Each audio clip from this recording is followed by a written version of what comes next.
Bonsoir à tous, amis voyageurs, soyez les bienvenus.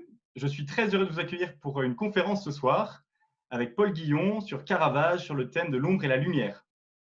Vous êtes plus de 3500 à nous suivre depuis 6 semaines maintenant que nous avons lancé ces voyages virtuels et c'est pour moi l'occasion, au nom de toute l'équipe Pictus Voyage, de vous remercier du fond du cœur pour votre présence ce soir, votre fidélité depuis 6 semaines et vos inscriptions nombreuses. Nous recevons régulièrement, quotidiennement quasiment, des messages de soutien, des messages d'encouragement à notre égard et nous vous en sommes très reconnaissants. C'est une période très difficile pour notre activité, alors votre soutien, vos encouragements nous sont très précieux. Ce soir, nous avons la joie d'accueillir Paul Guillon. Paul Guillon est diplômé de Sciences Po Paris. Il est agrégé d'histoire. Il enseigne l'histoire de l'art dans des lycées à Paris en classe préparatoire. Il effectue des conférences dans des lycées, également dans des entreprises, où il fait découvrir une nouvelle vision et une compréhension du monde à travers son analyse de l'histoire de l'art. Il collabore également à des revues philosophiques et littéraires et il nous fait la joie de sa présence ce soir. Je le remercie chaleureusement. Je salue également au passage Stéphane Pinta, qui est expert en art et qui fait partie du cabinet qui a expertisé en 2016 le dernier Caravage qui a été retrouvé à Toulouse. Peut-être certains d'entre vous ont entendu parler. Et je sais qu'il nous regarde ce soir avec son épouse. Je les salue particulièrement. Alors, sans plus tarder, je vais passer la parole à Paul Guillon. Juste auparavant, une petite précision. Vous avez la possibilité, au cours de cette conférence, de poser des questions à l'aide d'un petit module qui s'appelle Q&R, qui se situe au bas de votre écran et qui vous permettra de dialoguer directement en posant des questions avec votre clavier, avec le conférencier Paul Guillon, qui se fera un plaisir de vous répondre à l'issue de sa conférence pendant à peu près une quinzaine de minutes. Alors, n'hésitez pas, pendant la conférence, à commencer à poser vos questions. Sans plus tarder, je vais lui passer la parole. Paul, est-ce que vous m'entendez? Oui, Bonsoir Paul. Je vous souhaite bonsoir, la bienvenue et merci, je vous souhaite une bonne conférence à tous. merci beaucoup. Voilà, écoutez, je suis très honoré, bonjour à tous, je suis très honoré d'avoir été invité pour intervenir ce soir comme conférencier sur un voyage virtuel sur Caravage. Alors, Caravage, c'est un voyage bien sûr géographique, évidemment, puisque Caravage est né à Caravaggio, non loin de Milan. Il a vécu longtemps à Rome et puis ensuite il est parti dans le sud de l'Italie pour une errance que nous aurons l'occasion d'évoquer au cours de cette petite présentation.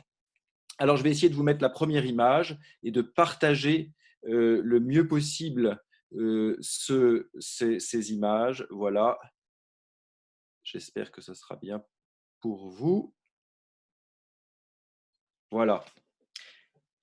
Alors, cette première image n'est pas très réjouissante, vous voyez, pour commencer, pour parler de Caravage et de l'ombre et de la lumière. L'ombre et la lumière, évidemment, on le voit dès ce détail, hein, c'est ce jeu du clair-obscur qui est le propre de Caravage, qui est sa marque, qui est son invention en quelque sorte, en tout cas dans son rendu aussi radical.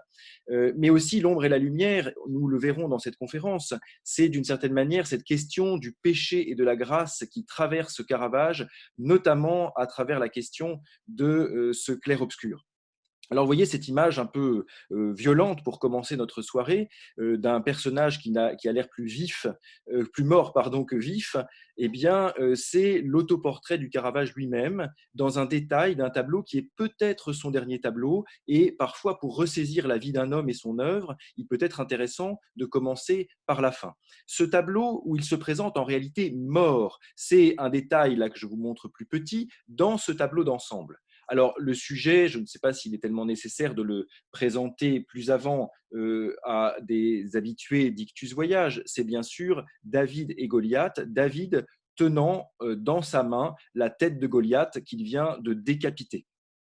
C'est un tableau tout à fait fondamental et majeur qui a fait couler beaucoup d'encre, plus encore que le sang, vous voyez, qui se répand du visage de Caravage décapité, et pour un certain nombre de raisons. D'abord, pourquoi s'est-il représenté ainsi dans la figure du mort et dans la figure du Goliath, qui est en quelque sorte une figure du péché qui vient entraver Israël et que David vient tuer pour délivrer justement Israël. Pourquoi s'est-il représenté comme un mort? probablement parce qu'au moment où il le représente, il ne sait pas qu'il va mourir, du moins il espère qu'il ne va pas mourir, mais il est condamné à mort. Il a dû quitter Rome parce qu'il avait tué lui-même un homme, et cet assassinat n'était pas un coup d'essai en quelque sorte, bien sûr, enfin c'est la seule personne qu'il ait tuée à notre connaissance, mais il avait déjà eu beaucoup maille à partir avec la justice, et donc il doit fuir Rome puisqu'il est condamné à mort pour assassinat.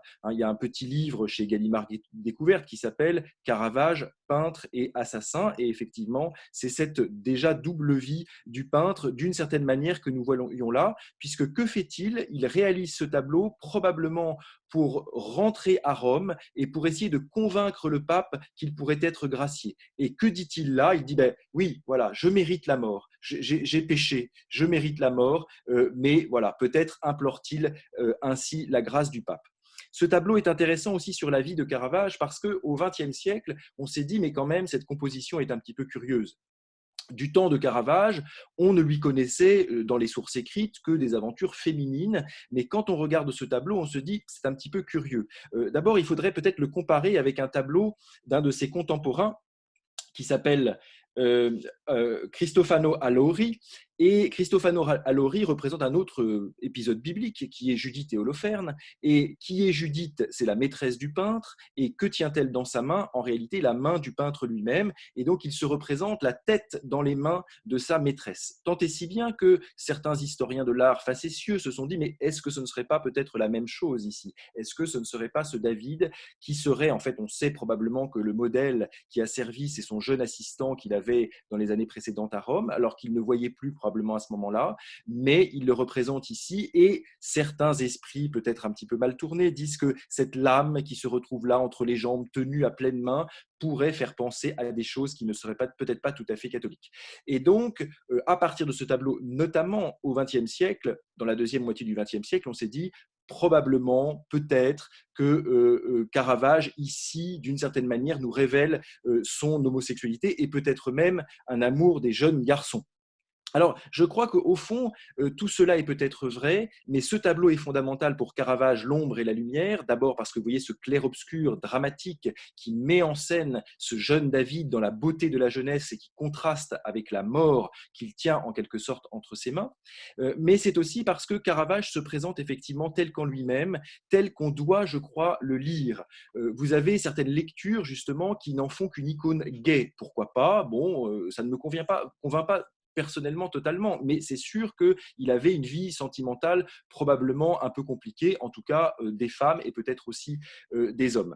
Mais ce que je crois plus fondamentalement, c'est que l'autre aspect qu'on met beaucoup en valeur et dont nous parlerons ce soir, c'est le Caravage croyant. C'est un homme qui a la foi, ça c'est incontestable, on le verra dans un certain nombre de ses tableaux. Et comment concilier tout ça, cet assassin, cette turpitude et cette peinture qui comprend tellement bien la foi et la théologie catholique? Eh bien probablement parce que justement, Caravage sait que, comme l'a dit Jésus, je ne suis pas appelé les justes, mais les pécheurs. Et il se reconnaît comme pécheur. Et je trouve ça extrêmement réconfortant pour nous. C'est de se dire qu'effectivement, on peut être pécheur, et on est pécheur, mais même un très grand pécheur, et pour autant supplier la grâce de Dieu et croire en lui.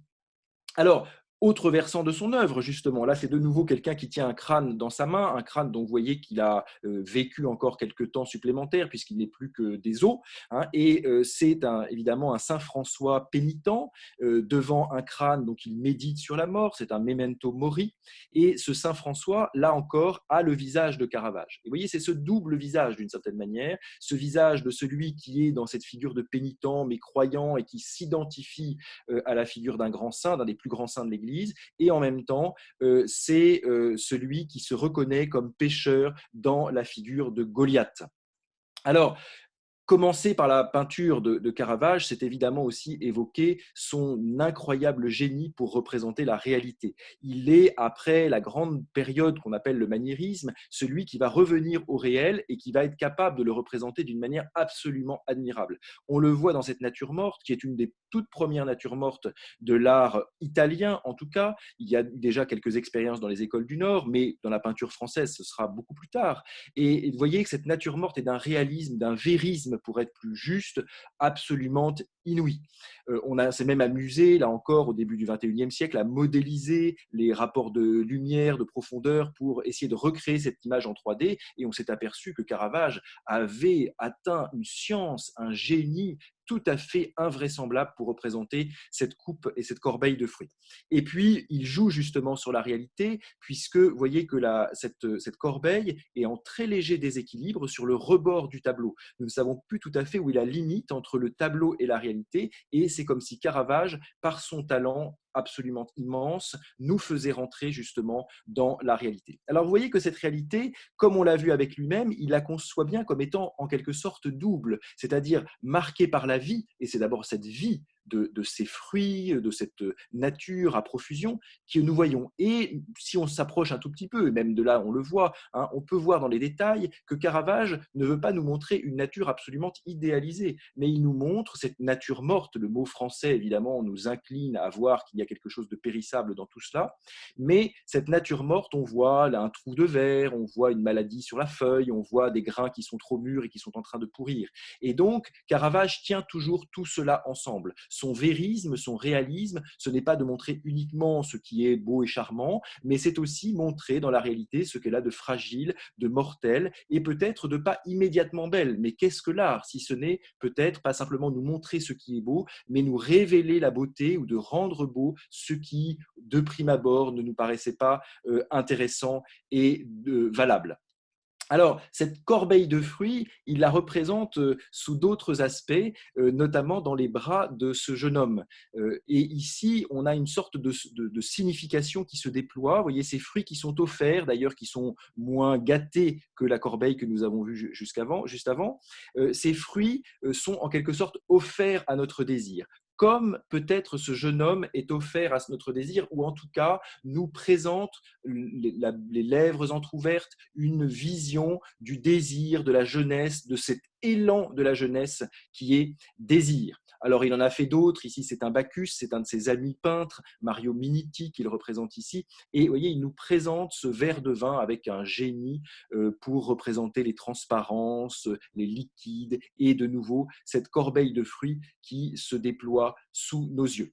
Et puis Caravage, toujours, est mêlé, vous voyez, il se présente ici, c'est lui-même qui le représente dans un de ses tableaux de jeunesse, et il se présente ici en Bacchus malade, comme pour nous dire, je crois, qu'au fond, le désir, l'élan du désir qui est infini dans l'être humain, s'il ne se porte que vers les choses matérielles, vers le vin, puisque là c'est évidemment le raisin et le vin, et d'autres drogues, eh bien, si notre désir ne se porte que vers cela, alors nous risquons d'être malades et de manquer, d'aller vers la mort et de manquer probablement notre destinée éternelle. Et vous voyez, on voit dans ce Bacchus justement à la fois toute cette force du désir, et en même temps, on devine dans ce visage un peu verdâtre, dans ce corps à la fois fort et un peu malingre, ce Bacchus malade qui nous dit que la vie, justement, le désir ne peut pas se porter que vers les choses matérielles, sinon elles nous conduisent vers la mort. Alors, un mot de ces tableaux qui sont des tableaux un peu du début. Vous avez ici le cavalier d'Arpin dans un portrait qui n'est pas réalisé par Caravage, qui est en fait le premier peintre qui a accueilli Caravage à Rome, et il a travaillé dans son atelier. Et travaillant dans son atelier, eh bien, ces tableaux sont vus par un autre grand personnage qui est celui-là, qui est le cardinal Scipion Borghese, de nouveau représenté par Ottavio Leoni, et ce grand cardinal qui avait des mœurs pour le moins dissolues, eh bien, ce grand cardinal veut mettre la main sur les tableaux du Caravage. Alors il demande à Scipion Borghese de les lui vendre, et Scipion Borghese refuse. Alors, comme le cardinal Scipion Borghese est le neveu du pape, bon, voilà, eh bien, il en profite pour envoyer un petit contrôle fiscal. Et puis, notre ami, le cavalier d'Arpin, se retrouve en prison. Et il obtient sa libération en livrant les tableaux du Caravage. Voilà. Et il renonce à ses Caravages avec un petit billet qu'on a retrouvé au titre d'une très grande affection, voilà, qui a été, on le comprend, un tout petit peu forcé. Alors, il a récupéré justement ce Bacchus malade et il a été l'un des premiers à vénérer la peinture du Caravage, à le rendre célèbre. Mais celui qui a été son premier mécène véritablement, c'est ce monsieur, c'est le cardinal Del Monte, chez qui Caravage, à Rome, va habiter. Et pour ce cardinal, eh bien, il va réaliser un certain nombre de tableaux, comme celui-là, qui est ce concert où on voit des jeunes hommes, avec même un enfant très jeune, qui sont en train de s'accorder pour jouer de la musique. Alors, la musique dans la peinture de Caravage, j'en dis un petit mot parce que ce n'est pas vraiment l'ombre et la lumière, mais ça a parfois donné lieu justement à un certain trouble dans la deuxième moitié du XXe siècle en disant qu'est-ce que c'est que ces jeunes hommes qui sont un peu habillés de manière féminine. Ils sont tout simplement en fait vêtus à l'antique. Et pourquoi évoque-t-il la musique dans ces tableaux? C'est en fait un thème très courant à la fin du XVIe siècle et au début du XVIIe siècle. Pourquoi? Parce que la musique, on s'aperçoit qu'effectivement, la musique est peut-être un lieu pour recréer l'harmonie du monde. Je vous montre le cardinal Del Monte de nouveau avec son ami Galilée. Et Galilée et avec d'autres à ce moment-là remettent en cause l'organisation du cosmos. Et que croyait-on avant Galilée et avant Copernic? C'est qu'il y avait une musique céleste avec des astres qui décrivaient des cercles parfaits. Donc il y avait une musique à décrypter en quelque sorte qui était celle des cieux. À partir de la période de Caravage, on se dit que la musique est quelque chose qui doit être une invention humaine. Et on a vu dans le précédent tableau que je vous remonte rapidement, pardon, que effectivement le jeune homme est en train d'accorder son luth et que les musiciens sont en train d'essayer de trouver justement cette harmonie qui doit être donnée d'une certaine manière par l'art. Et on voit, on l'a vu avec Caravage, que Caravage est conscient justement de cette disharmonie du monde, mais que l'art va probablement être en mesure d'accorder. Alors, on le voit donc justement dans cette image-là, dans ce tableau-là, hein, où on rassemble un petit peu tout ce que je vous ai dit jusqu'à présent. C'est-à-dire que vous avez le jeune homme qui manifeste une certaine forme de désir avec ses lèvres entrouvertes, vous avez la nature morte et ces poires dont on a pu dire, ou ces concombres dont on a pu dire qu'il pouvait y avoir des allusions sexuelles, ce bouquet de fleurs, cette partition de musique sur laquelle d'ailleurs est écrite « Vous savez que je vous aime ». Donc évidemment, il y a certainement une connotation en tout cas amoureuse et peut-être érotique. Et effectivement, de nouveau, cette musique qui est en train de se faire et qui est une figure de l'art qui essaye de retrouver une forme d'harmonie dans le monde. Alors, la musique, vous voyez, ça peut être ici très rock'n'roll, avec ce corps de jeune homme un peu troublant, qui est l'amour vainqueur. Donc, on dit très bien, c'est un petit Pouto, c'est un petit ange qui nous est représenté là. Oui, c'est un petit Pouto et un petit ange, mais néanmoins, ce petit ange, vous voyez, cette jeunesse, mais qui n'est pas encore si jeune, ce n'est plus un bébé qu'on voit tout nu, sexe à l'air, et qui vient comme casser les instruments de musique, en tout cas les renverser. Il y a quelque chose d'un peu troublant dans cette image, et effectivement d'une sorte de disharmonie du monde, une sorte d'ironie face à la musique et à un ordre du monde qui serait peut-être un petit peu trop établi. Tableau absolument superbe et génial sur lequel on a du mal encore à savoir exactement ce qu'il faut en penser. Alors on pourrait dire que l'ange s'est retourné dans ce tableau-là. C'est-à-dire que c'est un tableau qui précède celui que nous venons de voir chronologiquement. Mais dans ce tableau, nous avons un ange qui s'est retourné avec ses ailes aussi un peu étranges, de pigeon ou d'aigle, on ne sait pas très bien, donc pas tout à fait habituel dans les représentations des anges, mais nous sommes dans une scène beaucoup plus paisible. Là, l'ange ne détruit pas tout, au contraire, c'est lui qui joue de la musique devant Saint Joseph qui lui tient la partition et devant la Vierge Marie qui s'assoupit sur son enfant qui dort. C'est une représentation, vous l'aurez reconnu peut-être, de la fuite en Égypte ou du repos durant la fuite en Égypte et dans laquelle la musique joue justement son rôle d'harmonie et vous avez cet enfant qui dort, c'est pour moi un des plus beaux enfants de l'histoire de la peinture, d'enfant qui dort, on a ce sommeil de l'enfant qui est rendu d'une manière absolument admirable et qui effectivement nous montre ce deuxième pôle de la musique, un pôle un peu rock'n'roll et ici un pôle extrêmement paisible du repos de l'enfant Jésus et qui permet à la divinité de se reposer et d'entrer dans le monde malgré les vicissitudes. Alors, j'en viens au tableau, là c'est une architecture évidemment, mais au tableau absolument majeur de la première grande commande de Caravage. Nous sommes ici devant Saint-Louis des Français et nous allons entrer dans Saint-Louis des Français, dans cette petite chapelle qui est dédiée à Saint Matthieu, à cause du cardinal français Mathieu Contarelle, Mathieu Contarelli, qu'on dit en italien, qui était un cardinal français au départ, et qui, à sa mort, a laissé une somme importante pour réaliser une série de tableaux sur Caravage. Au départ, c'était le cavalier d'Arpin qui aurait dû réaliser ce tableau, et puis, comme il était trop cher et que Caravage ne l'était pas encore, eh bien, on a choisi Caravage, ce qui est évidemment une très très grande chance pour nous et pour l'humanité en général. Alors, il a réalisé cette série de 3 tableaux. Là, on voit la chapelle dans son ensemble. Je vais vous les faire défiler rapidement. Vous avez la vocation de Saint Matthieu, dont je vais dire un mot, mais qui est évidemment extrêmement célèbre.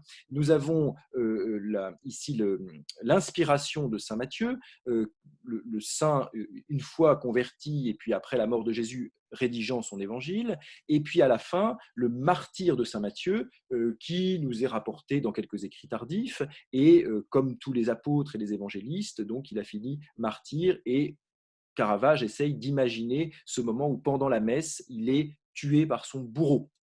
Alors on va commencer par ce premier tableau qui représente donc la vocation de Saint Matthieu. C'est un thème, je dirais, prémonitoire pour Caravage. Je vous ai dit son rapport dans sa vie au péché et à la grâce et à la très grande conscience qu'il avait que c'était les pécheurs qui étaient appelés. Et qui est Matthieu? C'est évidemment un pécheur qui est appelé par Jésus. C'est même le pire des salauds. Enfin, je veux dire, il faut être tout à fait clair là-dessus. Saint Matthieu, c'est un collecteur d'impôts. Alors, je n'ai rien contre les collecteurs d'impôts, évidemment, qui dans notre pays sont des fonctionnaires assermentés, donc il n'y a évidemment aucun problème. Du temps de Jésus, ce n'est pas tout à fait comme ça que ça se passe, puisque le collecteur d'impôts, c'est celui qui va aller chercher l'argent chez les gens et ensuite donner une part à l'État, et donc il se paye directement sur la bête. Ce n'est pas l'État qui le paye, c'est lui qui ponctionne et il se paye. Donc c'est un procédé déjà qui ne le rend pas très sympathique. Et en plus, évidemment, en Palestine à l'époque, on est en territoire occupé, et donc il ponctionne l'impôt pour l'occupant, pour les Romains. Donc c'est vraiment la figure du collabo. Et donc c'est vraiment le salaud. Voyez. Et qui Jésus choisit-il? Il en a choisi d'autres. Enfin, il a choisi Matthieu. Alors Matthieu, ce récit de cette vocation est rapporté d'une manière très brève dans l'Évangile, en particulier chez saint Matthieu. Je vous lis parce que c'est tellement court. Comme il s'en allait, Jésus vit en passant, assis au bureau des taxes, un homme qui s'appelait Matthieu. Il lui dit « Suis-moi ». Il se leva et le suivit. C'est quelque chose d'un peu étrange pour nous de se dire que ce monsieur qui est à sa table d'impôt, bon, Jésus l'appelle, clac, il se lève. Alors, d'une certaine manière, Caravage va déployer cette histoire et il va la déployer dans son tableau.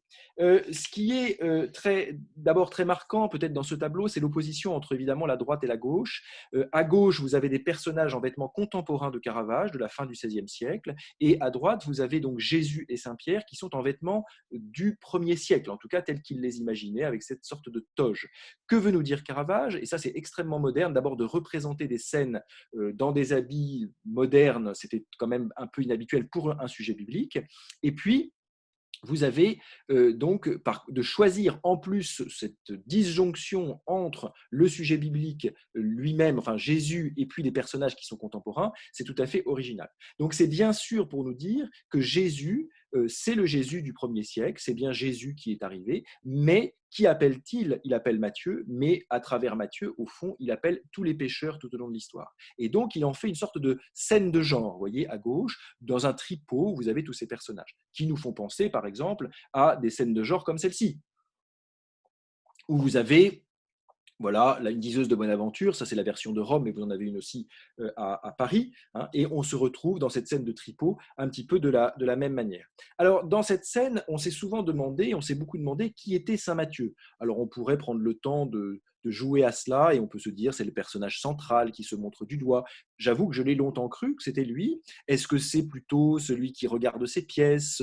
Bon, en général, on hésite un peu entre ces deux-là. Et puis, il y a une interprétation qui, pour ma part, me semble absolument convaincante. C'est qu'en fait, Caravage a déployé dans l'image la succession des moments du lever de Caravage qui va se lever, qui va le suivre. Il est d'abord concentré sur son argent, et puis il lève les yeux, il se demande si c'est pour lui, ensuite il est illuminé par la lumière, et enfin il se lève. Donc là, il le met en plusieurs personnages, un peu comme dans des répétitions de théâtre, vous avez peut-être vu ça, on fait jouer le même personnage à plusieurs acteurs. Eh bien ici, c'est ce qu'il se passe, je crois, en tout cas c'est une des interprétations possibles, nous voyons déployer ce moment de la vocation de Saint Matthieu. Alors, il prend ses amis, par exemple, comme ici, c'est Mario Minetti que nous avions déjà vu dans cette image, et prenant ses amis, effectivement, il déploie et il nous redit que, au fond, tout un chacun est appelé pécheur par le Christ à le suivre. De l'autre côté, nous avons donc Jésus et Saint-Pierre. Alors d'abord, ce qui est tout à fait remarquable à noter, c'est que Jésus et Saint-Pierre se confondent presque, et que Saint-Pierre a pratiquement le même geste que Jésus. Qu'est-ce que cela nous dit? Je crois que cela nous dit très clairement que Saint-Pierre et Jésus, c'est tout un. On est au moment de la réforme tridentine, et on veut bien signifier que l'Église catholique, Saint-Pierre est évidemment la figure du pape, eh bien l'Église catholique est le bras armé en quelque sorte du Seigneur, du Christ, et donc il y a cette unité profonde qui est exprimée là. Peut-être que le geste peut vous surprendre, en tout cas peut vous rappeler quelque chose. Évidemment, il fait penser à ça. Le geste de Jésus, c'est le même geste que celui de la chapelle Sixtine au moment de la création d'Adam. Et Caravage, alors Caravage, bien sûr, a vu cette fresque, en tout cas la connaissait par des reproductions, et puis il se met en quelque sorte sous le patronage de Michel-Ange. Il s'appelait lui-même Michelangelo Merisi. Caravage, c'est son surnom, parce qu'il venait de Caravaggio. Mais son prénom, c'est Michel-Ange, tout simplement parce qu'il est né le 29 septembre, le jour de la fête de l'ange Michel. Et donc, il va évidemment faire cette citation-là, citation pour montrer qu'il est presque aussi bien que Michel-Ange. Alors, il a cité Michel-Ange, ça c'est ce jeune Jean-Baptiste probablement, que nous voyons à gauche, ou peut-être Isaac en fonction des interprétations, et nous voyons la nuit ici de Michel-Ange, ou encore des Ignudi de Michel-Ange. Mais ici, c'est plus probablement plus profond, ce n'est pas juste une citation pour se mettre dans les pas de Michel-Ange, mais c'est pour nous dire quoi? Pour nous dire que le geste de Jésus est un geste créateur. C'est-à-dire que quand il appelle, quand il vient sauver les pécheurs, il vient recréer l'humanité, il vient recréer le pécheur qui se tourne vers lui. Et donc, c'est véritablement fondamental. Et puis, en fait, c'est le geste de Jésus, c'est le geste de l'homme que nous voyons reproduit. Pourquoi? Parce que Jésus est le nouvel Adam. Et vous voyez que le Caravage, qu'on présente parfois comme un assassin, comme un peintre très réaliste, mais bon, quand il fait des tableaux religieux, c'est parce que c'est des commandes.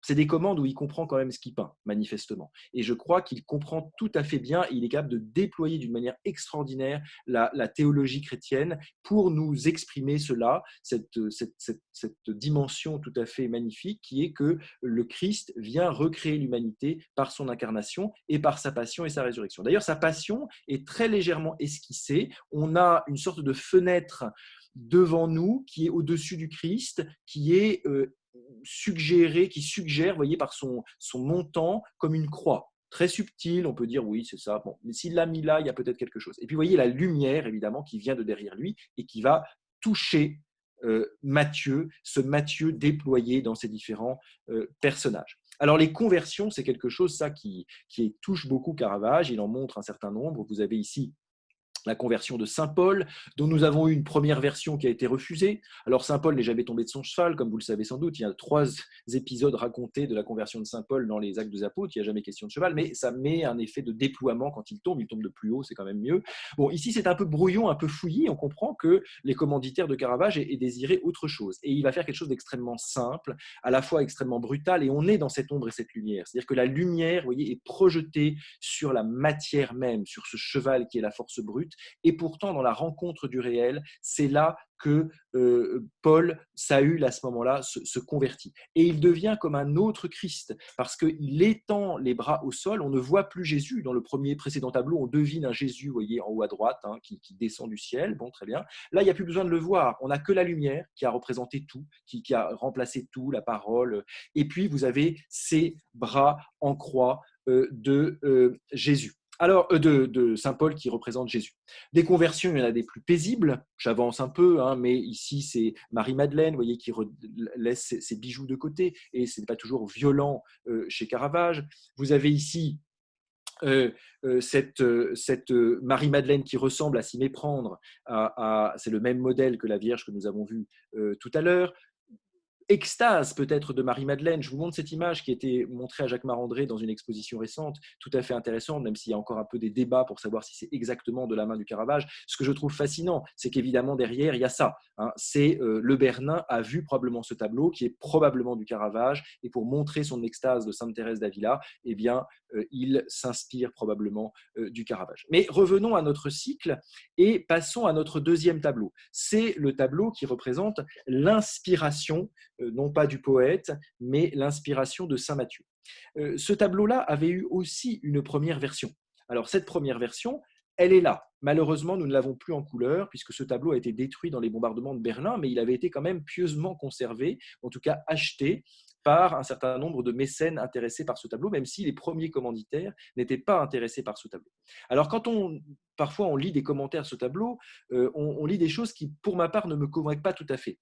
On dit oui, alors il a été refusé ce tableau parce que, vous voyez, ça montre probablement l'homophilie de Caravage, voire la pédérastie ou pédophilie, comme on dit aujourd'hui, c'est-à-dire que ce jeune ange qui est en train de le papouiller, là, c'est quand même pas très convenable. Bon, en réalité, c'est certainement pas pour ça que ce tableau a été refusé, parce que, bon, l'ange, bien sûr, c'est un enfant, mais enfin, il ne fait pas de gestes qui soient particulièrement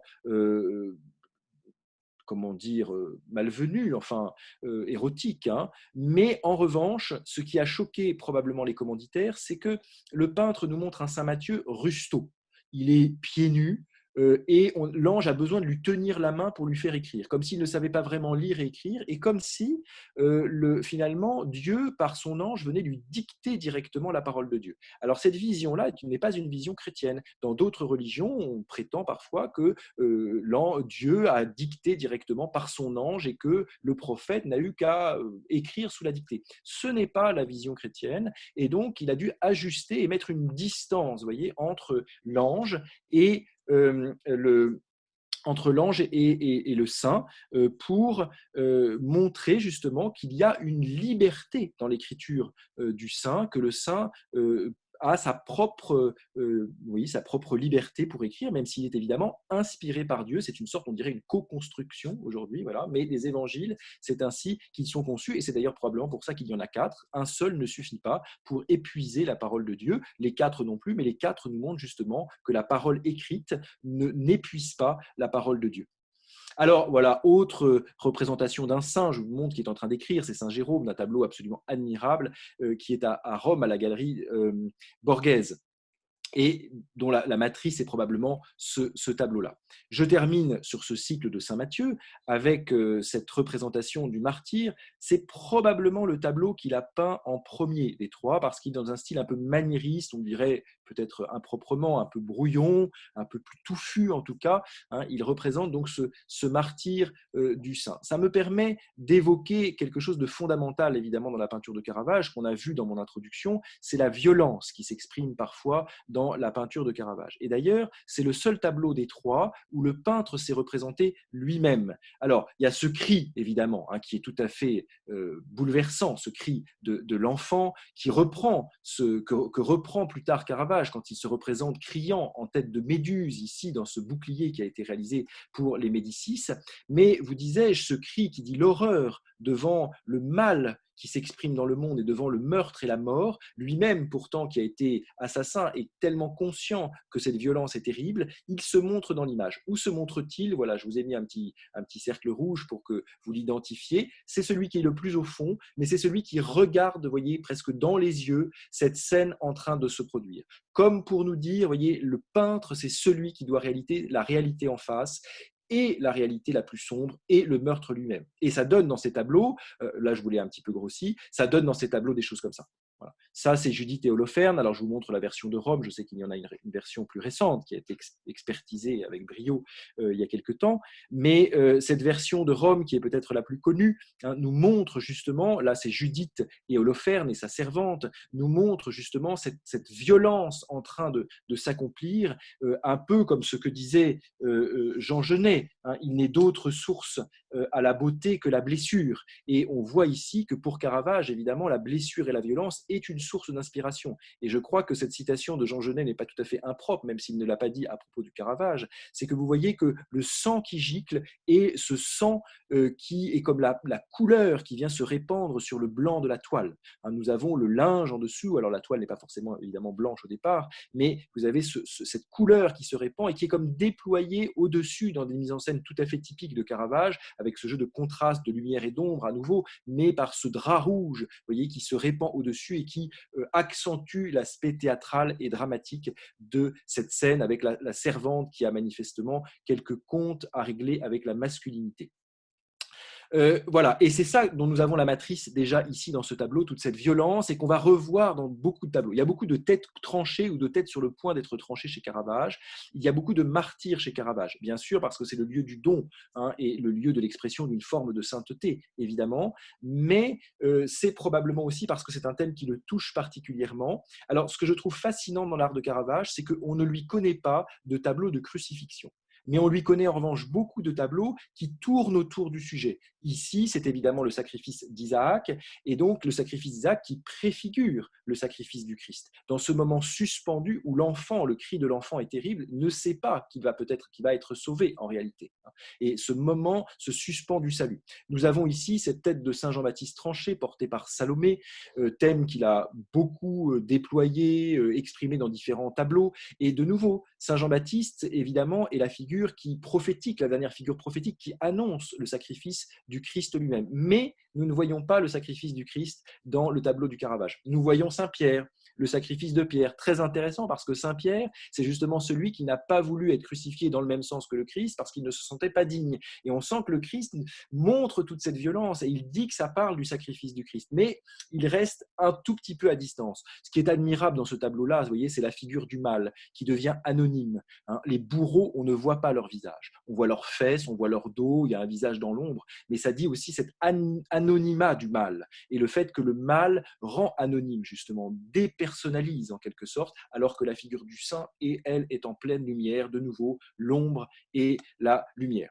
Il nous montre un Christ au tombeau. Hein. Ce tableau très célèbre est dans les galeries du Vatican. On ne le montre au tombeau. Mais le moment de la croix, il n'est pas montré. Il nous montre aussi, voyez, cette mort de la Vierge qui est ici représentée dans ce tableau du Louvre. Alors, cette mort de la Vierge est un tableau tout à fait fondamental parce que justement, ça la dit le rapport que Caravage a à la foi et à la question de la mort. Ce tableau, donc, qui est au Louvre, a beaucoup choqué quand il a été représenté, quand il a été montré la première fois, et ses commanditaires d'ailleurs n'en ont pas voulu. Pourquoi ? Parce que vous savez que la mort de la Vierge, nous parlons évidemment pour les catholiques de mort de la Vierge, oui, mais il y a ensuite l'Assomption. Elle a à peine le temps de mourir qu'elle monte au ciel et son corps ne connaît pas la corruption. Chez les orthodoxes, on dit même la dormition. Alors c'est un sommeil un peu particulier qui est probablement celui de la mort, mais pas tout à fait, et c'est pour ça qu'on parle de dormition. Caravage nous montre clairement une morte. Voilà. Et si nous n'avions pas compris, nous voyons ces membres raidis, les jambes en particulier, qui sont tout à fait raidis, et quand on s'approche, nous voyons ce teint blafard, ce teint, verdâtre, voyez, qui nous montre qu'elle est véritablement morte. Et alors, comme on s'est aperçu qu'il peignait très bien une femme morte, il y a eu une rumeur, est-elle vraie, que Caravage avait pris pour modèle pour peindre ce tableau le corps d'une prostituée qui s'était suicidée dans le Tibre.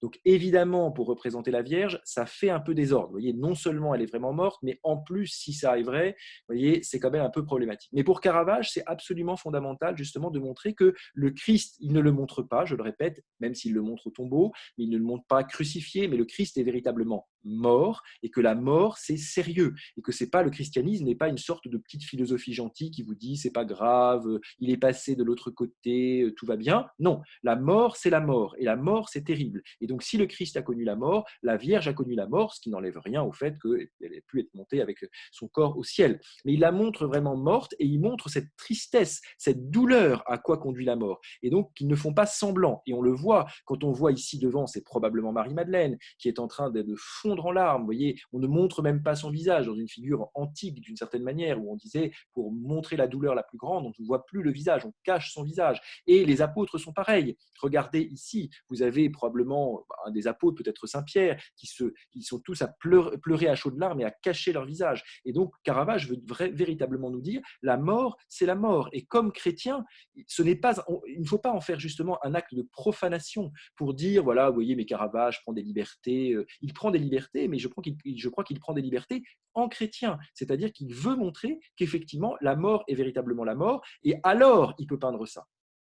Alors ça, qu'est-ce que c'est? Évidemment, c'est l'incrédulité de saint Thomas, ce moment où le Christ, comme vous le savez, dans l'évangile selon saint Luc, se présente une première fois à ses disciples et saint Thomas n'est pas là. Et quand les disciples disent « nous avons vu le Seigneur », saint Thomas dit « je ne le croirai pas, sauf si je vois, non seulement je vois, mais je mets ma main dans ses plaies et notamment dans son côté ». Et comme vous le savez, le Christ revient le dimanche suivant et il réapparaît à ses disciples et aux apôtres, manifestement. Et là, saint Thomas est là et le Christ lui dit avance ton doigt, mets ta main dans mes plaies, avance ta main dans mon côté.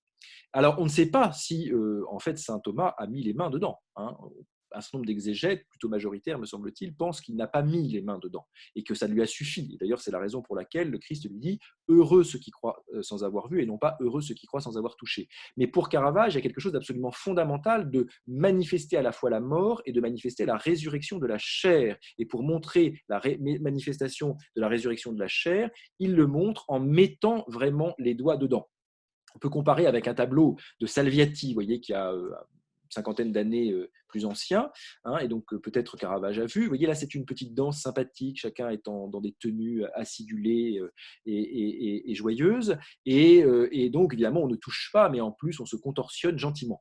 Ici, on est véritablement dans une représentation très directe de la représentation du corps et de la chair qui est morte, qui a souffert, et que saint Thomas, alors avec cette mise en scène tout à fait admirable, où on redouble le regard de saint Thomas de deux autres apôtres qui se penchent, et donc ça crée un effet, et dans ce clair-obscur, de nouveau tout à fait admirable, qui insiste sur la chair, sur la blancheur de la chair du Christ, quasiment eucharistique, voyez, et dont il touche ici la plaie. Peut-être un petit excursus pour parler d'un autre peintre, c'est qu'ici, quand on voit le front, voyez, de saint Thomas, que je grossis un petit peu, eh bien, moi, ça me fait penser à ce front-là. Et ce front-là, c'est le front, bien sûr, du Saint Joseph de Georges de la Tour.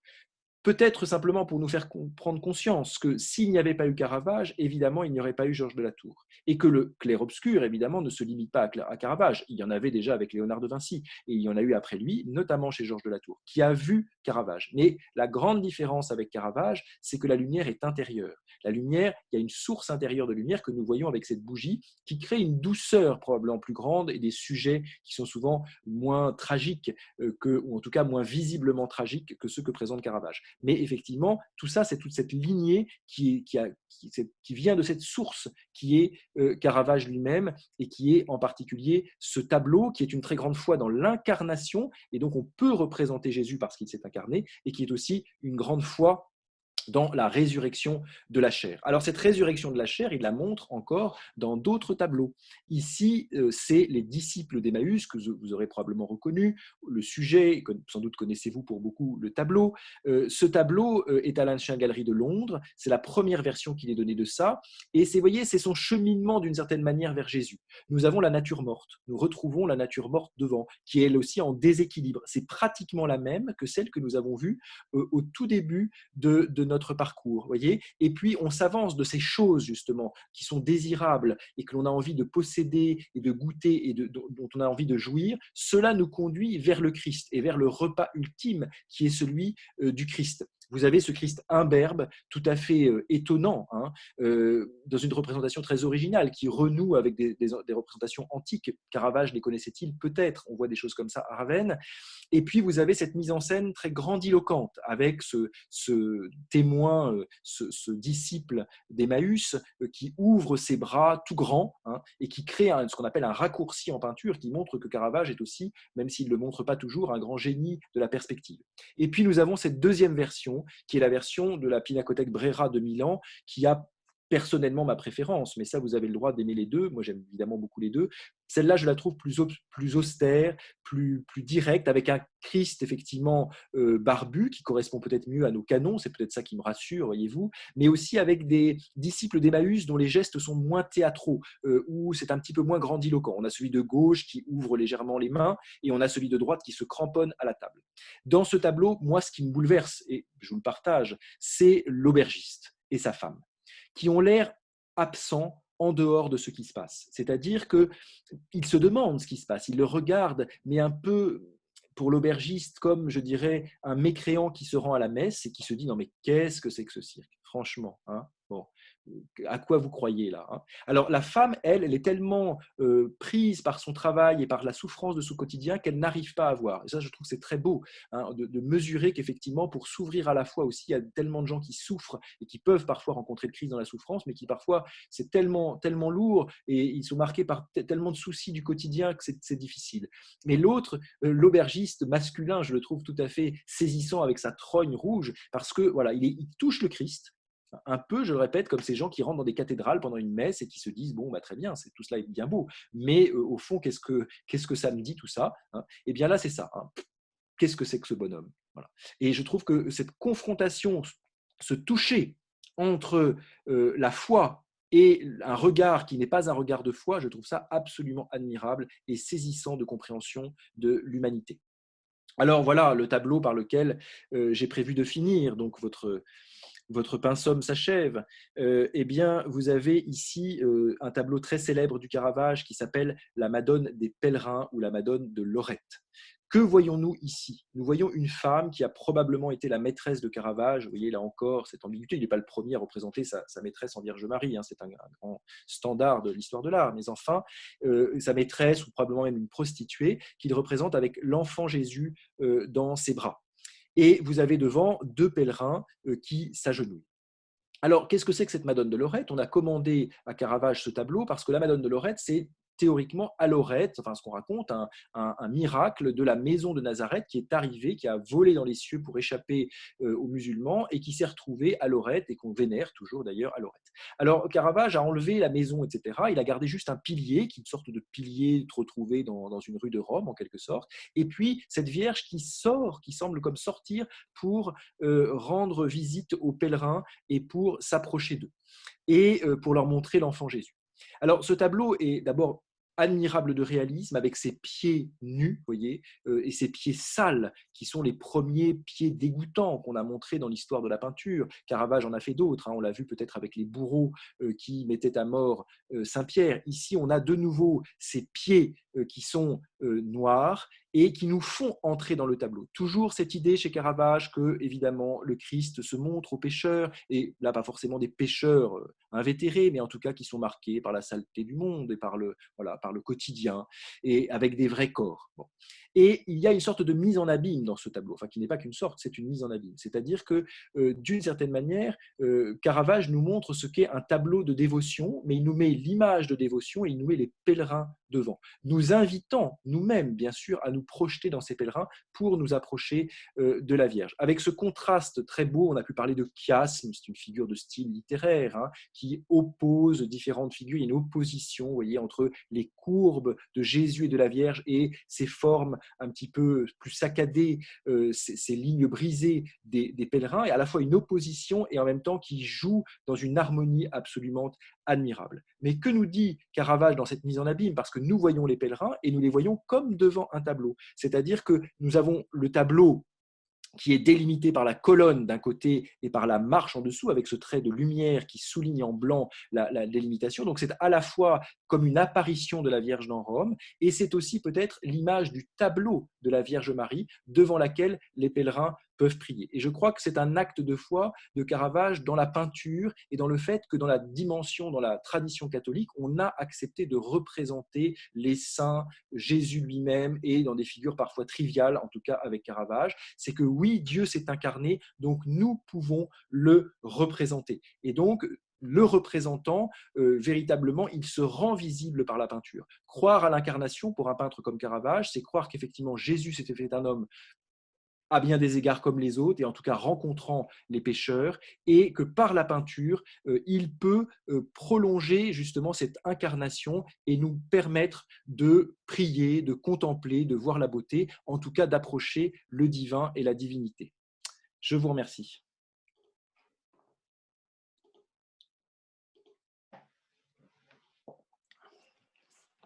Un très grand merci, Paul, pour votre conférence très enthousiasmante et assez émouvante. Maintenant, c'est le temps des questions-réponses. Donc, je vous invite tous, si vous voulez, à prendre votre clavier pour ceux qui ont des questions. Et vous pouvez tout à fait, voilà, on a à peu près 15 minutes pour poser des questions à Paul Guillon, qui va se faire un plaisir de vous répondre. Alors, je vais regarder les premières questions. Paul, si vous pouvez juste peut-être arrêter le partage de votre écran, ce sera Certainement. parfait. Comme ça, vous serez en, Voilà. en vedette, vous. Voilà, parfait. Alors, je vais prendre les premières questions qui arrivent déjà. Nous avons Marie qui dit merci beaucoup Paul Guillon pour cette conférence passionnante. Caravage avait-il des disciples?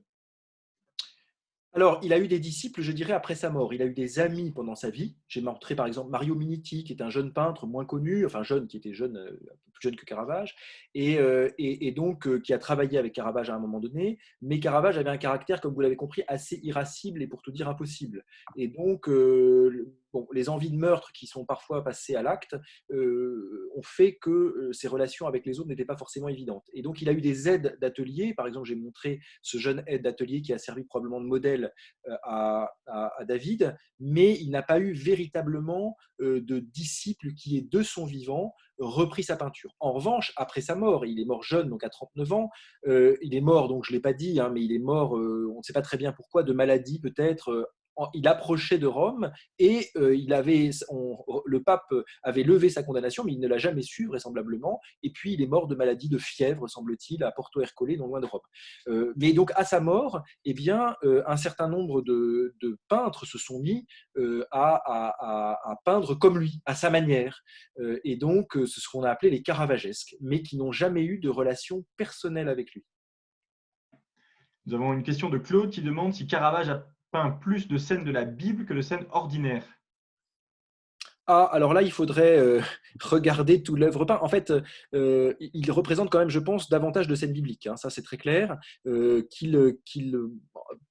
Par lesquelles il va parler de la vie ordinaire. Les choses sont liées, il fait entrer le trivial dans la peinture. À ma connaissance, comme ça, hein, je ne vais pas vous donner de statistiques, je ne les ai pas sous les yeux, mais ce sont essentiellement des sujets bibliques, et il y a quelques scènes pures de genre, comme celle que j'ai montrée, ou de portraits. Par exemple, on a le portrait du grand maître de l'ordre de Mal, qui est aussi au Louvre, mais pour l'essentiel, ce sont quand même des sujets bibliques. Nous avons un message de Eric qui dit merci Paul Guillon pour votre conférence passionnante. Où Caravage a-t-il puisé son inspiration pour développer le clair-obscur?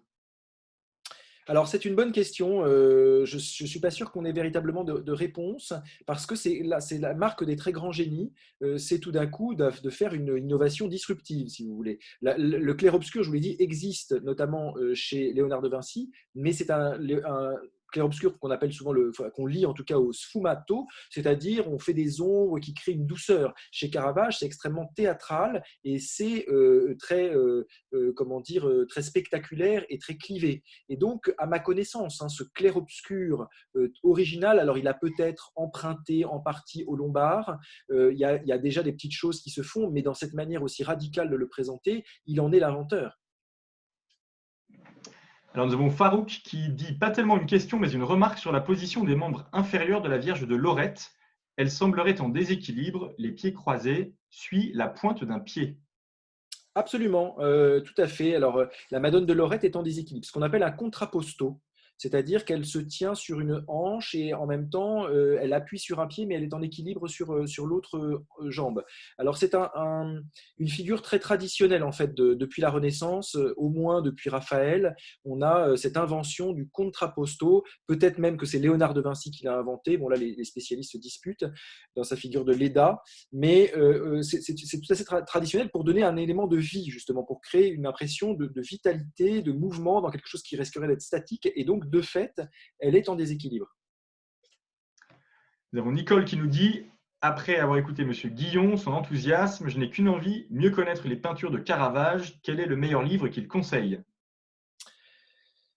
Euh, alors, comment dire? Je ne sais pas oui, j'aime bien le livre que j'ai derrière moi, mais j'oublie son auteur.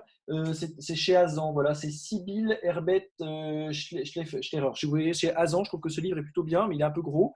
Il y a un livre qui est quand même très bien fait, que j'ai évoqué, qui est dans la collection Gallimard Découverte, qui s'appelle Caravage, peintre et assassin, qui me semble être une introduction déjà très, très bonne, qui fait assez bien le point sur la question. Et c'est vrai que ce n'est pas toujours facile de s'y retrouver dans les livres de Caravage. Il y en a eu tellement, certains tirant la couverture dans un sens, soit en faisant, je l'ai dit, une sorte d'icône gay. Je pense à Dominique Fernandez, qui est académicien, qui a écrit tout un roman là-dessus, ou au contraire, certains autres auteurs qui insistent plutôt sur le côté très spirituel, mais bon, c'est difficile de le rendre éthéré avec Caravage, mais enfin, et éludant un peu ces questions-là. Voilà, je trouve que effectivement, le petit Gallimard Découverte est bien, sinon ce plus gros livre chez Azan est très bien aussi. Nous avons une question et un message de remerciement de Myriam qui dit: merci pour cette belle démonstration. Y a-t-il chez Caravage une représentation de l'incarnation édénique, comme la chair du Christ dans l'Eucharistie? Alors, je ne suis pas sûr de comprendre absolument la question. Je ne crois pas qu'il y ait formellement, en tout cas, cette représentation-là. Hein, enfin, si on veut dire que le Christ est nouvel Adam, je crois que c'est dit très clairement dans la vocation de saint Matthieu. Ensuite, je ne vois pas très bien où il y aurait une explicitation plus nette de cette association. Nous avons à nouveau une question de Farouk qui dit: qualifieriez-vous les natures mortes de vanité dans la grande tradition des vanités? Celle de Caravage, en tout cas? Je crois, oui. C'est pas directement une vanité, à mon avis. Même si, bien sûr, il y a toujours, la frontière est jamais simple à établir. Voilà, c'est pas une vanité au sens strict.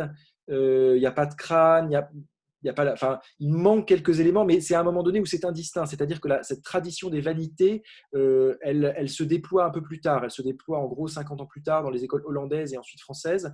Et donc, voilà, je ne suis pas sûr qu'on puisse donner cette catégorie-là, mais il y a une dimension de vanité, comme j'ai essayé de le montrer, puisqu'effectivement, avec ces fruits qui pourrissent, avec ces trous de verre, ces maladies des feuilles, il y a une dimension de vanité, mais je ne crois pas qu'on puisse l'appeler en tant que telle une vanité. Ce n'est pas suffisamment appuyé pour qu'on puisse appeler ça vraiment une vanité, me semble-t-il.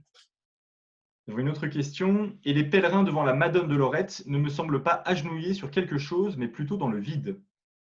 Oui, ils sont aussi un peu. Alors, ils sont dans une position absolument inconfortable. C'est-à-dire que la Vierge, elle est dans un mouvement, mais les pèlerins ont mal au genou, vous voyez, comme sur les mauvais prix Dieu. Voyez, et donc, effectivement, ils sont dans une position tout à fait inconfortable et qui n'est pas tout à fait naturelle. Mais ça, c'est le génie du peintre. Hein. Très souvent, c'est ça. Hein. C'est pareil, le penseur de Rodin, bon, on se met rarement dans cette position-là pour penser. Et bien là, c'est pareil. C'est-à-dire qu'ils sont dans une position un peu inconfortable, de supplication. Mais quand on regarde plus attentivement, on voit qu'effectivement, ils ne vont pas rester des heures comme ça parce qu'ils ne sont vraiment pas très bien installés. Et peut-être sont-ils eux-mêmes, effectivement, un peu en suspens, même s'il est difficile de savoir exactement où il est la limite du sol. Nous avons une question de Jean-Claude: pouvez-vous dire un mot sur le séjour à Malte et la décollation de Jean-Baptiste?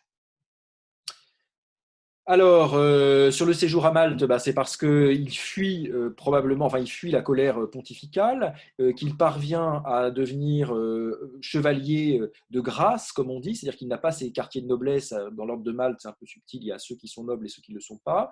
Il passe un an quasiment de noviciat à devenir pour devenir chevalier. Et puis, alors, du coup, il va réaliser aussi un certain nombre d'œuvres pour l'ordre de Malte, qui ne sait pas peut-être exactement ce qu'on lui reproche à Rome. Bon. Et puis, donc, il réalise ses décollations de Saint Jean-Baptiste, parce que Saint Jean-Baptiste, c'est le saint patron de l'ordre de Malte. Hein. Donc, il en réalise trois, si je ne dis pas de bêtises, notamment celui qui est dans la cathédrale de Malte. Et voilà. Et ensuite, alors pour ce que j'en sais, hein, il est possible qu'il y ait d'autres choses. Pour ce que j'en sais, ensuite il quitte Malte et on ne sait pas pourquoi. Est-ce que c'est le tableau qui n'a pas plu, les tableaux qui n'ont pas plu? Est-ce que on a découvert ce qu'on lui reprochait à Rome? Parce que non seulement il quitte Malte, mais il est déchu en fait de son accession à la chevalerie de Malte. Et ou est-ce que, alors là, supputation complètement gratuite, enfin pourquoi pas, il aurait eu des relations avec le neveu du grand maître, que sais-je, et donc on lui reprocherait sa moralité dissolue. Alors, nous avons un indice donné par Véronique Pinta, l'épouse de Stéphane Pinta, notre expert en art qui nous suit, nous disant le meilleur livre est celui de Wolfgang Schutze avec les meilleurs détails et c'est l'édition Taschen. Voilà, pour ceux que ça intéresse. On va prendre encore une ou deux questions si vous voulez bien. Nous avons une question de Nicole. Les tableaux et les œuvres de Caravage, avec tous ces jeunes hommes, ont-ils bien été accueillis par l'Église et ses fidèles? Oui, alors j'ai essayé de le dire peut-être trop brièvement, mais la question des jeunes hommes, c'est une question qui travaille la fin du XXe siècle et le début du XXIe. La question des jeunes hommes ne semble pas avoir été un problème pour les commanditaires de Caravage, qui n'y voyaient pas, semble-t-il, dans ce qu'on voit dans les sources, en tout cas écrites, d'allusions homosexuelles. Donc c'est pas vraiment un problème. C'est pas ça qui a posé problème, justement. C'est ce que j'ai essayé de vous montrer, par exemple, avec le refus du premier tableau de l'inspiration de Saint Matthieu. C'est-à-dire que ce qui pourrait peut-être nous sembler curieux aujourd'hui, ce n'est pas forcément ça qui a posé problème à l'époque. Donc les tableaux des jeunes hommes, alors ce qu'il faut aussi dire, hein, c'est que Caravage peint pour des commanditaires très particuliers. Il a ses fans et qui lui commandent ses œuvres. Donc peut-être que des publics plus larges n'auraient pas forcément, et probablement suscite-t-il un peu la controverse, mais je ne crois pas qu'on ait de sources écrites qui soient gênées par ces représentations-là. Nous avons une question de Pierre qui demande si le dernier tableau que vous avez montré est celui qui vous touche le plus. C'est possible, oui. C'est un des tableaux qui me touche le plus, oui, c'est sans doute. C'est très beau d'aller le voir. Vous savez, c'est la chance de Caravage, c'est qu'on peut en voir quand même quand on pourra se déplacer à nouveau, et sans doute avec Ictus Voyage. Eh bien, on peut aller voir les Caravages en vrai et aller voir à Sant'Agostino ce Caravage en vrai qui est à l'entrée de l'église et que les gens ne se précipitent pas nécessairement d'ailleurs tellement pour le voir, ça dépend des moments, mais c'est extrêmement émouvant de voir ce tableau en vrai qu'il a réalisé pour ça, qui est un tableau de dévotion qui semblait être un genre mineur à l'époque et qui est effectivement très beau. Mais c'est vrai que je dois dire qu'en fait, toute l'œuvre du Caravage me bouleverse et que je serais prêt à faire des kilomètres à genoux pour aller voir des Caravages. Alors, en parlant d'aller voir des Caravages, Sophie, on va prendre la dernière question, demande où est-ce que l'on peut voir des Caravages en France? Alors, je ne voudrais pas dire de bêtises, je n'ai pas trop révisé. Il y en a trois au Louvre, hein, bien sûr.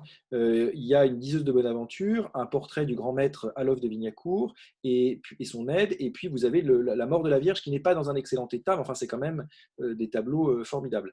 Alors ensuite, je crois qu'il faudrait demander aux spécialistes, parce que bon, malheureusement, il y en a un qui a quitté la France, si j'ai bien compris, qu'on a retrouvé à Toulouse et qui est parti. Ensuite, il y a des tableaux plus ou moins attribués à Caravage. Je crois qu'il y en a un à Rennes qui est une flagellation, qui est attribué avec une certaine certitude. Pour les autres, j'ai un peu des trous, mais c'est souvent, voilà, c'est des Caravages sur lesquels on a un petit doute d'attribution et qui ne sont pas forcément les plus importants. Pour voir des Caravages, il faut aller, enfin, massivement, hein, il faut aller à Rome. La galerie Doria Pamphili, il y en a, je ne sais plus combien, 6 ou 7. Vous allez la galerie, pardon, Borghese, la galerie Doria Pamphili, il y en a deux majeures. Enfin, donc voilà, vous vous promenez dans Rome, dans les églises, etc. et vous avez ce qu'il faut. En France, c'est les trois Parisiens qui sont les plus importants. Alors, les personnes qui nous suivent nous disent qu'on peut aussi en voir à Rouen et Nancy. Ah voilà, pardon, je me suis trompé, j'ai confondu de Rouen et Rennes probablement, mais voilà. On va prendre une toute dernière question, Paul, de Dany. Les tableaux de Caravage vus à Naples sont très tristes. Cela reflète-t-il les conditions de vie du peintre? Bon, c'est sûr qu'à Naples, ça ne devait pas être la folle éclate, hein, parce qu'il n'avait pas encore vraiment trouvé de soutien. Et c'est plutôt, même si ce n'est pas non plus forcément très gai, à Malte, bon, qui va trouver un peu du soutien temporaire. Donc c'est possible. On ne sait pas très bien pour ce qu'il en est. Les sept œuvres de la Miséricorde, c'est quand même un tableau absolument génial, hein, et qui n'est pas si triste que ça, je trouve. Mais c'est sûr qu'à partir de son début d'errance, quand il quitte Rome pour les dernières années, c'est sûr que psychologiquement, ce ne sont pas des conditions très, très confortables. Très bien. Je vous laisse conclure, Paul, si vous voulez bien. Écoutez, je suis très heureux, très touché d'avoir été invité par Ictus Voyage pour parler de Caravage. Et puis voilà, j'espère que vous pourrez en revoir, puisque maintenant, en ce moment, ce n'est pas possible. Mais on espère que prochainement, à Paris ou ailleurs, il sera possible d'aller les voir et que vous pourrez les contempler en vrai. Bonne soirée à tous. Un très grand merci, Paul, pour cette conférence vraiment enthousiasmante. Je pense que nous avons tous passé un excellent moment en votre compagnie. Si vous voulez bien, je vais maintenant vous partager les prochains voyages virtuels que nous organisons avec Ictus Voyage dans les prochaines semaines pour que vous ayez une visibilité dans votre calendrier. Et je vais vous partager mon écran tout de suite.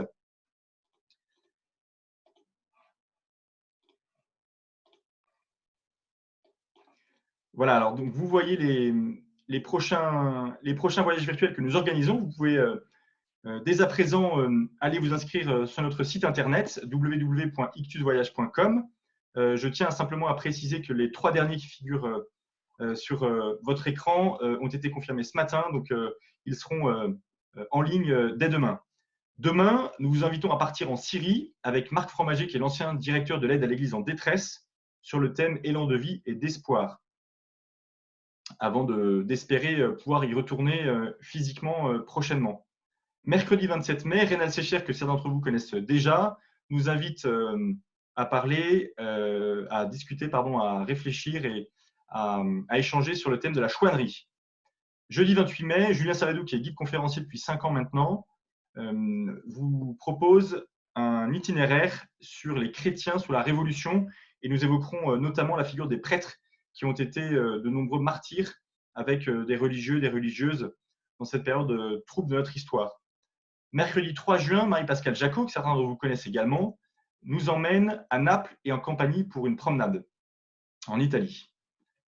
Lundi 8 juin, Christian Monjou, que certains d'entre vous connaissent également et que Paul Guillon connaît bien, nous introduira des images sur l'Ascension et la Pentecôte.